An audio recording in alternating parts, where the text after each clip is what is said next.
All right, let's dive into the power of now. Um, I know you're interested in like the core ideas of Eckhart Tolle's work Mm. and how they might apply to your life. Yeah, it's a really great book to dive into, Yeah. especially with that question and answer format, you know? Yeah. And you're right, it's not tied to any one religion. Right. Tolle is going for like a universal message Mm. about finding peace, Yeah. breaking free from suffering. I noticed right away that he doesn't present enlightenment as some like Right, far off superhuman achievement. right. You know, It's right here. he says It's it's, available now. yeah, he actually says it's our natural state. Yeah. He even quotes the Buddha saying enlightenment is simply the end of suffering. Yeah, yeah. It's more about realizing a state of wholeness, you know? Right. Being in sync with everything around us. Yeah. And even more importantly, with our deepest selves. Yeah. That's where this idea of the unmanifested comes in. Right. That pure being that Tolle says is within us. That's definitely something I want to unpack further. Yeah. But first, what struck me was Tolle's focus on separating our identity from our minds. Yeah, that's key. Like he's saying, our minds are the main roadblock to experiencing this power of now. I think so. It's almost as if our minds are addicted to thinking, Yeah. constantly chattering away, Yeah. pulling us out of the present moment. Yeah. He uses this powerful analogy of beggar sitting on a treasure chest. Right. The gold represents that inner peace Right. and joy that's already within us. But we're so busy with our thoughts that we don't even realize we're sitting on this treasure. Exactly. Yeah, I can definitely relate to that feeling of being surrounded by potential, but getting distracted by my own mental noise. Yeah, we get so caught up in analyzing, judging, worrying. That's what Tolle calls the ego. Okay. That mind-created self that keeps us trapped in cycles of suffering. So to tap into that treasure chest of inner peace, the first step is to realize we're not our minds. Exactly. But how do we actually do that? Right. Our thoughts feel so constant and well loud. Tolle introduces this idea of watching the thinker. Okay. It's about becoming an observer of our thoughts, Yeah. not getting swept away by them. Right. He compares it to noticing like those mad people Yeah. on the street, you know, Yeah. talking to themselves. Okay. I have to admit that comparison made me. It's a little funny. Yeah. But I get the point. It's like we're all doing it to some degree, except most of us aren't vocalizing it. Right. But all that mental chatter drowns out the stillness and peace. Right. That's essential for connecting with that deeper sense of being. Right. So by becoming aware of our thoughts without judgment, Yeah. we create space for something else to emerge. So it's not about silencing the mind completely, Right. which feels impossible, Yeah. but more about shifting our relationship to our thoughts. Yeah. But how do we actually do that? Well, think of it like meditation. Okay. Instead of getting caught up in each thought, Yeah. you simply observe it arising and then let it go. It's about creating that space Yeah. between you and the thought. Right. That's where the magic happens. That makes sense. You mentioned earlier that you wanted to talk about emotions. Oh, right. Do those fit into this watching the thinker practice? Absolutely. Tolle sees emotions as amplified thought patterns, Okay. often reflections of unconscious stuff happening beneath the surface. Right. And, you mentioned struggling with anxiety. Right. It could be helpful to explore whether this is your pain body trying to take over. The pain body. That's a term I've heard, Yeah. but don't fully understand. Can you explain what that is? Sure. Tolle describes the pain body as this accumulation of old emotional pain Okay. that we carry around. Right. Think of it like a shadow self that feeds off negativity Okay. and can hijack us if we aren't aware of it. So it's like this hidden force that can sabotage our peace and happiness, Exactly. especially in those moments when we feel most triggered. It can show up in relationships, work, even just in our own self-talk. Right. And the key, as with thoughts, is to become aware of it without judgment. Mhm. Instead of suppressing or getting lost in those difficult emotions, Yeah. we learn to observe them Yeah. as they rise and fall. So creating space for the pain, but not identifying with it or letting it control us, that feels really challenging. It is, but the more we practice this, the more the pain body loses its grip on us. Okay. Tolle suggests a lot of techniques for working with it. We'll definitely have to dive into those later. Yeah. But this whole idea of watching our thoughts and emotions, it seems connected to Tolle's emphasis on the power of being present, right? Yeah. This whole now concept. You're spot on. Yeah. Dwelling in the past or future only fuels anxiety and keeps us from fully experiencing life. Right. Tolle even calls this obsession with past and future a form of mental illness. Wow. That's a strong statement. Yeah. But I get what he's saying. I know for me, when I'm caught up in worries about what might happen Yeah. or replaying past mistakes, I completely miss out on what's happening right now. And that's where true peace and joy reside in this present moment. Yeah. To illustrate this, Tolle shares a story Okay. about Banzan, a Zen master Okay. who struggled for years to attain enlightenment. Okay. I'm intrigued. Tell me more about this Banzan fellow. What happened? Well, one day, Banzan was walking through a marketplace Yeah. when he overheard a butcher Okay. telling a customer, Uh-huh. "Every piece of meat I have is the best. There is no piece of meat here that is not the best." Okay. And suddenly, Banzan became enlightened. Wait, just from hearing the butcher talk about meat, that doesn't seem very profound. What's the deeper meaning there? It's about recognizing that every moment is the best moment. Okay. When we approach it with acceptance. The Yeah. butcher wasn't judging or comparing. Right. He was simply present with what was. Okay. And that's the key to unlocking the power of now. So it's not about forcing ourselves to feel happy all the time, but rather shifting our perspective to one of acceptance and presence. Exactly. No matter what's happening. That's a pretty radical idea. It is. It challenges a lot of our ingrained beliefs Right. about how to find happiness and fulfillment. This is giving a lot to think about. So we talked about separating from the mind, watching our thoughts and emotions, the being body, and embracing the net. Now, but what about this concept of the unmanifested that you mentioned earlier? Yeah. That seems like a whole other layer to explore. It is. Tolle describes the unmanifested as the source of all being, Okay. the underlying reality that connects everything. Right. And he suggests there are various portals we can use to access this deeper dimension. Portals. That sounds intriguing. Yeah. What are some of these portals that Tolle talks about? Are we talking about literal doorways to another realm? Not exactly. These are more like practices Okay. or shifts in awareness Yeah. that allow us to glimpse this deeper reality. Okay. Things like becoming aware of our inner body, tuning into silence and space, even dreamless sleep, Right. and yes, even death.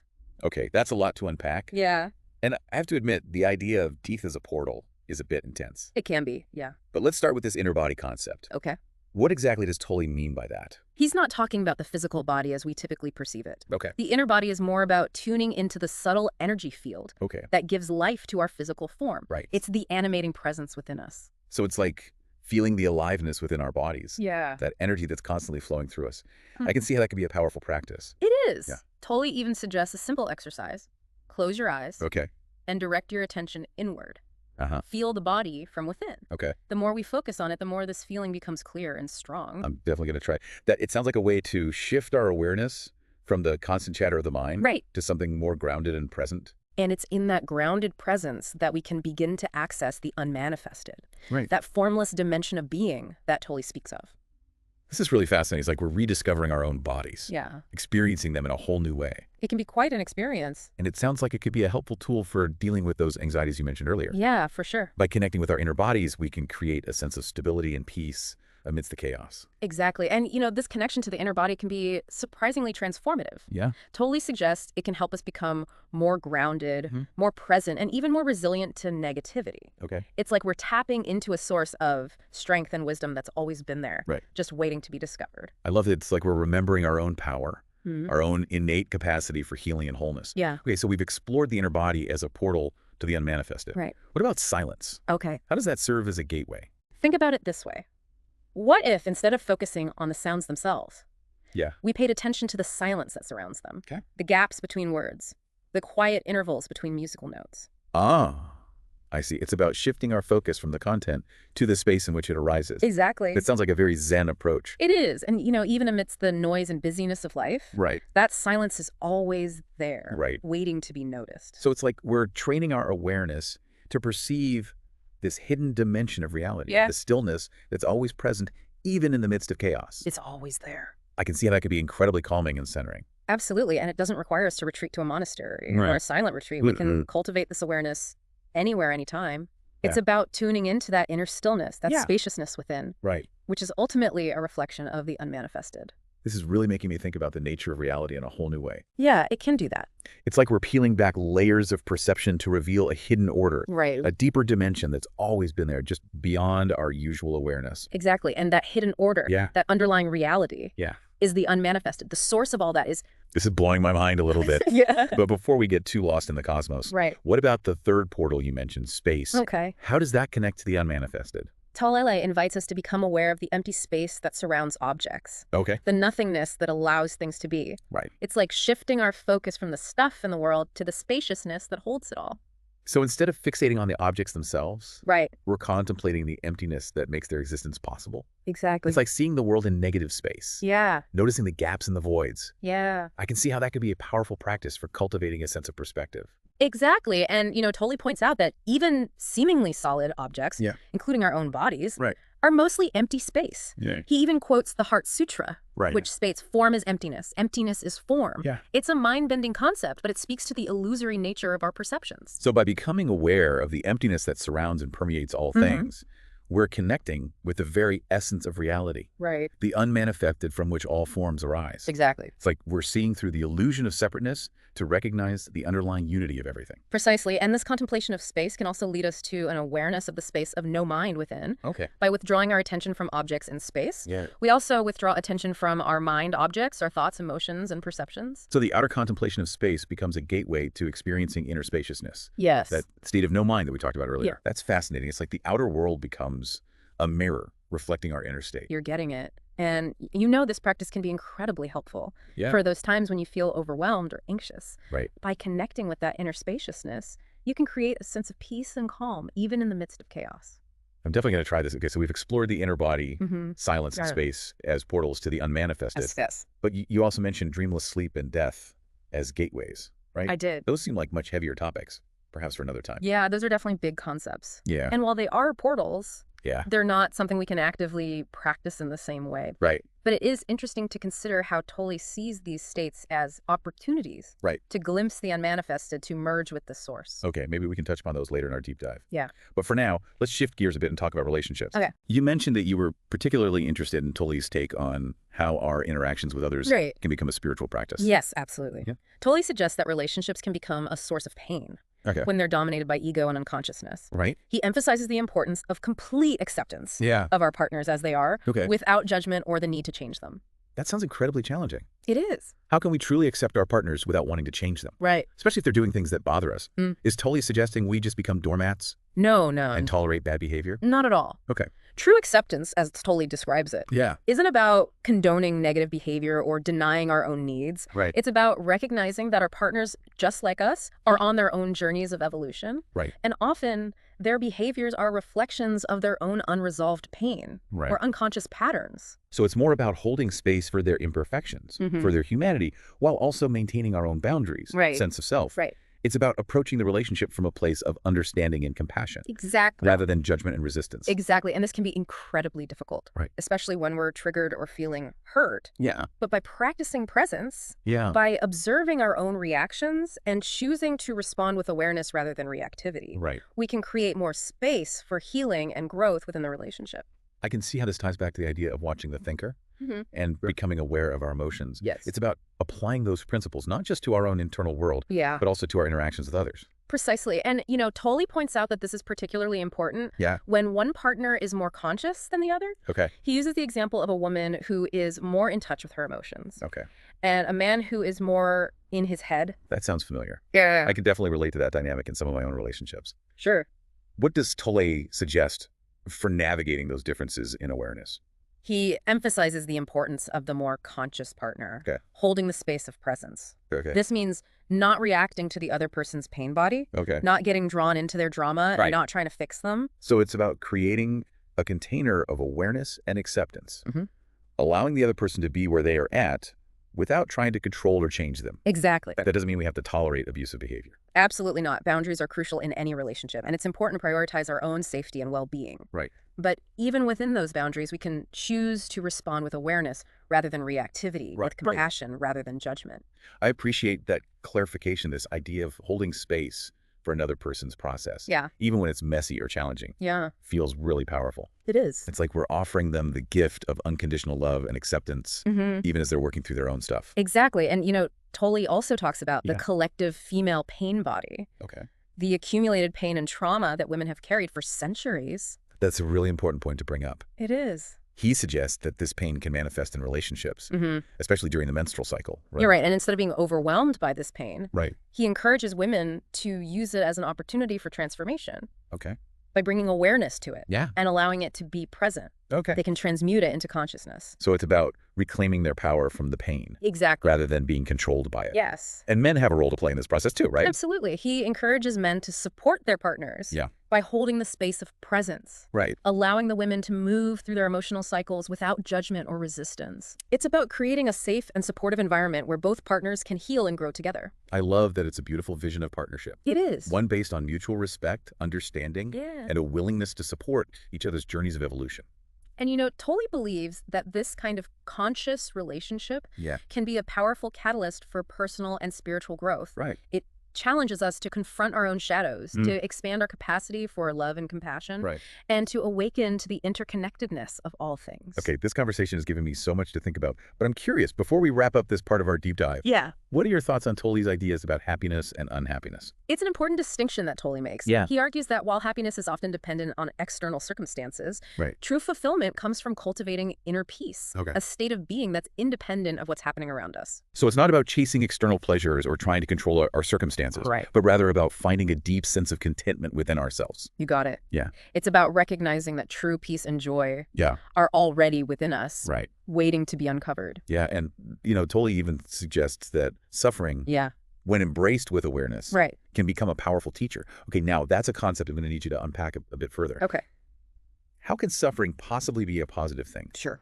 Isn't the whole point of the power of now to escape from suffering? It's not about seeking out suffering, of course, Right. but Tolle points out that it's an inevitable part of life. Right. We all experience loss, Right. disappointment, pain, Right. and it's in those moments when we resist the pain Yeah. that we create more suffering. So it's about changing our relationship to suffering, Exactly. accepting it as a part of life rather than something to be feared or avoided. Exactly. And when we do that, Yeah. when we stop resisting, Yeah. we open ourselves to a deeper level of awareness. Okay. We can see the pain for what it is without getting lost in it. Right. And in that space of acceptance, we find a strange kind of peace. So that makes it's like the pain itself isn't the problem.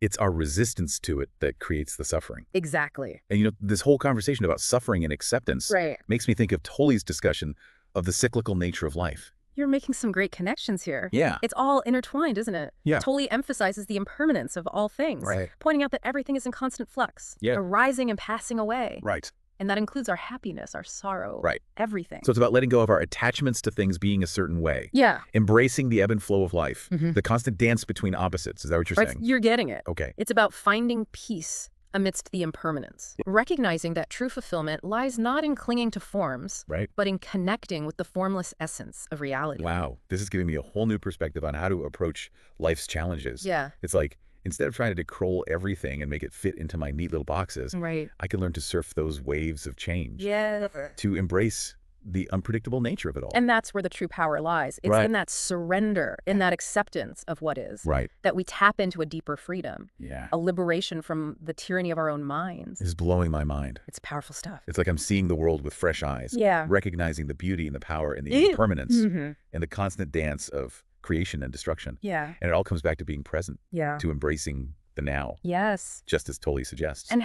this is just the beginning of our exploration. Right. There's so much more to uncover in the power of now. I'm excited to keep diving deeper. This has already been incredibly insightful. Thank you for guiding me through these complex ideas. It's my pleasure. And remember, the power to transform your life lies within you in this very moment. Yeah, Keep exploring, keep questioning, keep awakening. I will. Until next time, let's keep diving deep into the power of now. Sounds good.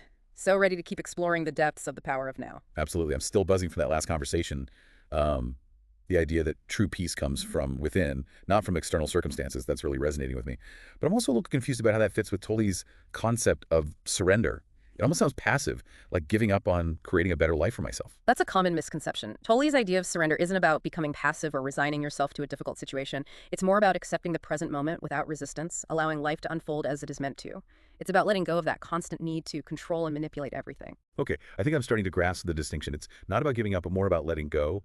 But how does that actually work in practice? It's one thing to talk about it in theory, but real life is messy and unpredictable. Right. It's not always easy. Tolle acknowledges that life throws us curveballs, what he calls limit situations. These are the moments when our world seems to shatter, like a major illness, the loss of a loved one, or any event that forces us to confront our deepest fears and attachments. He actually compares these limit situations to encounters with death, either physical or psychological. It's like our old reality crumbles and we're forced to confront the impermanence of everything. I can see how that could be incredibly challenging, but also potentially transformative. Exactly. It's in those moments of breakdown that we have the opportunity to surrender to what is, to let go of our old ways of being and step into something new. It can be a painful process, but Tolle sees it as a potential gateway to awakening. It's like that saying, sometimes you have to break down to break through. Mm-hmm. It's in those moments of vulnerability that we can access a deeper level of strength and resilience. Precisely. And as you surrender to what is, as you let go of that resistance, you might find a deep sense of peace emerges, a stillness and serenity that transcends the turbulence of the mind. It's like finding that calm within the storm, that sense of groundedness that allows us to navigate life's challenges with more grace and ease. I can see how this connects to what we were talking about earlier about not seeking happiness from external circumstances, but rather cultivating that inner peace that can't be shaken by the ups and downs of life.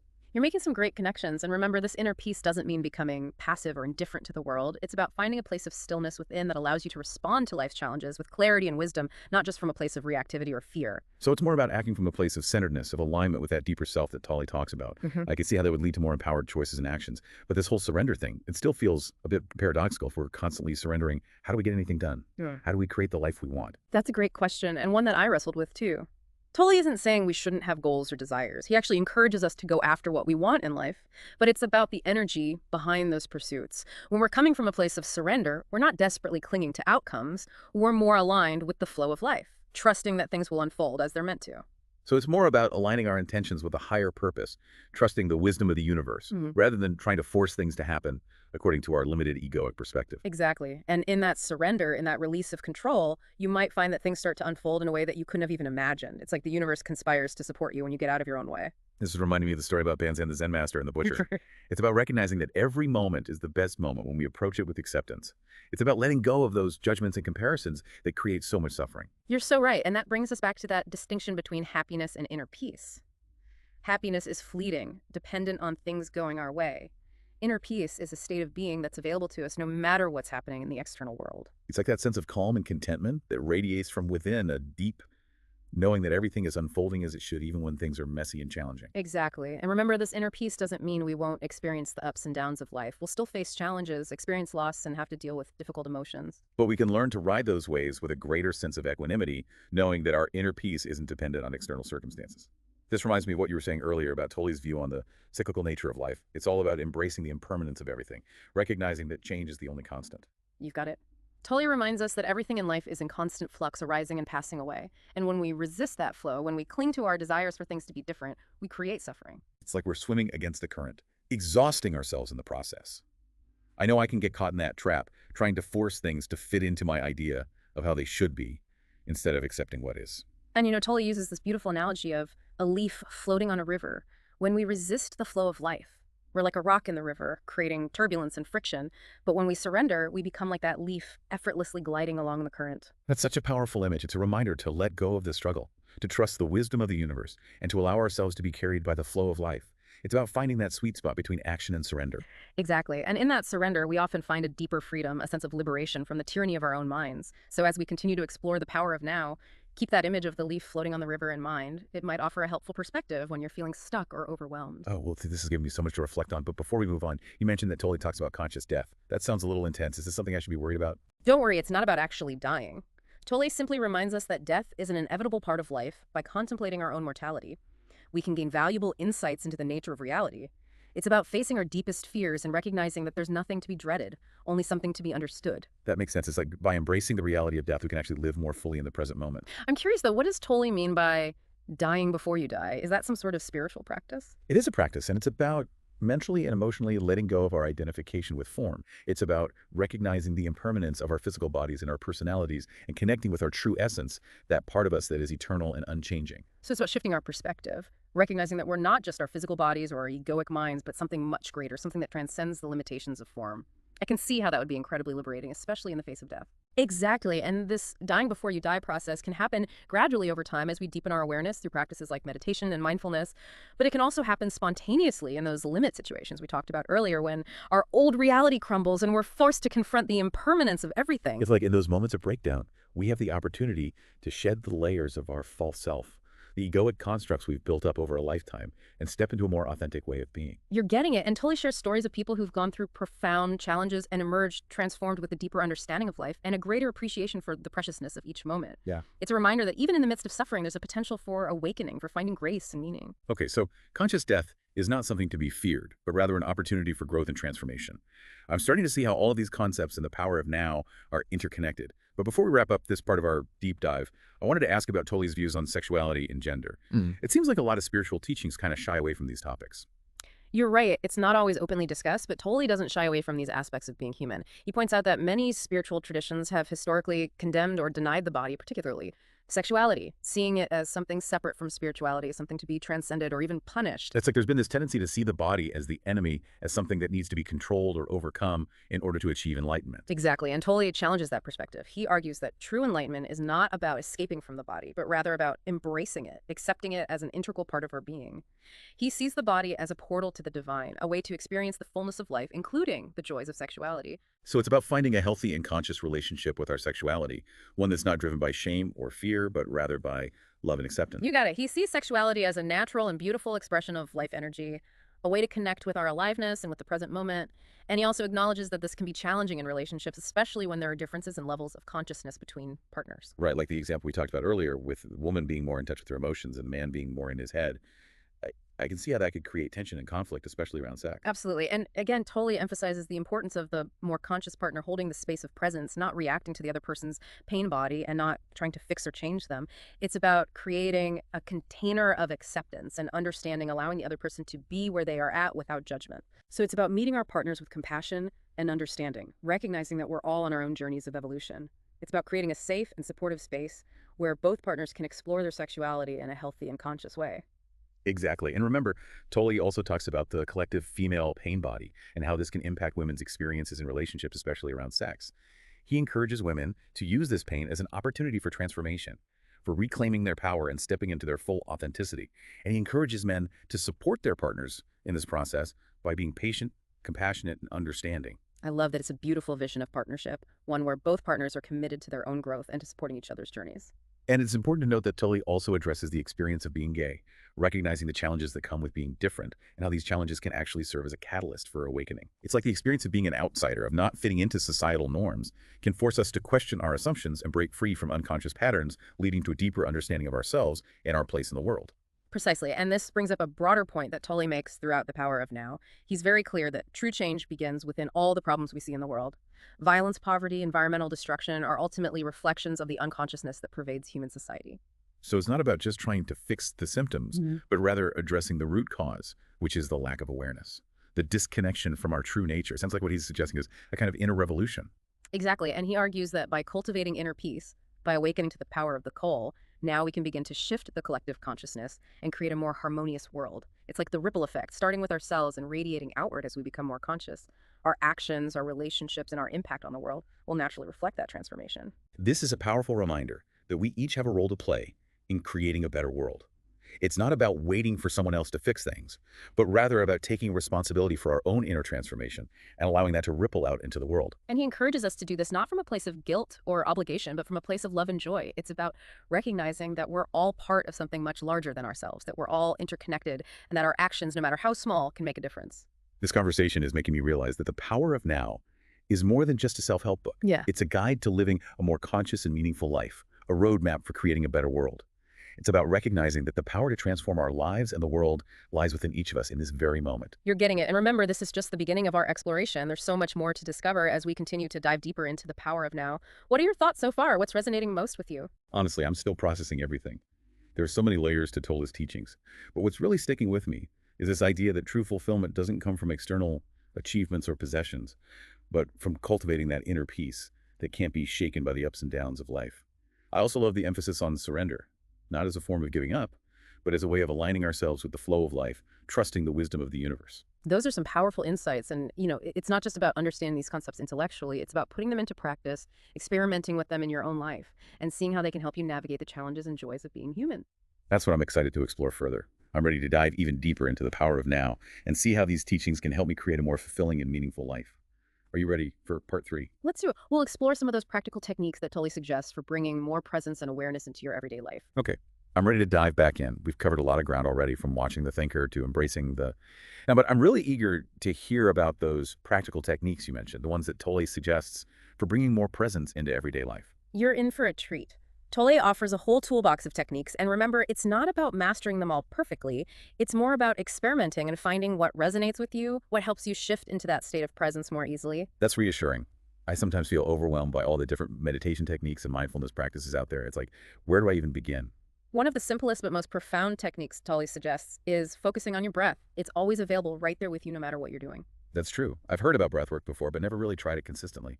What's the magic behind it? It's not magic, but it is powerful by consciously bringing your attention to your breath. You're anchoring yourself in the present moment. You're shifting your focus away from those mental loops of worry planning or rehashing the past. Ah, I see. It's like a gentle reminder to come back to the S. Now, to reconnect with that sense of groundedness and peace we talked about earlier. Exactly. You can do this anytime, anywhere. Waiting in line, stuck in traffic, even during a stressful work meeting. Just a few conscious breaths can make a huge difference. That's really helpful. I'm definitely going to try incorporating that into my day. But, one of the concepts that's really been swirling in my mind is this dying before you die Yeah. idea. It's intriguing, but also a bit daunting. I get it. It's a powerful practice, but it doesn't have to be scary, remember? It's not about literally dying. It's more about a gradual letting go of your identification with your ego, with that limited sense of self that you've constructed over time. So it's about recognizing that we're more than our thoughts, emotions, and physical bodies, that there's a deeper, more essential part of us that is eternal and unchanging. You're getting it. And one way to practice this is through self-inquiry. Totally suggest asking yourself questions like, who am I beyond my thoughts? Or what is it like to experience myself as pure consciousness? Wow, those are deep questions.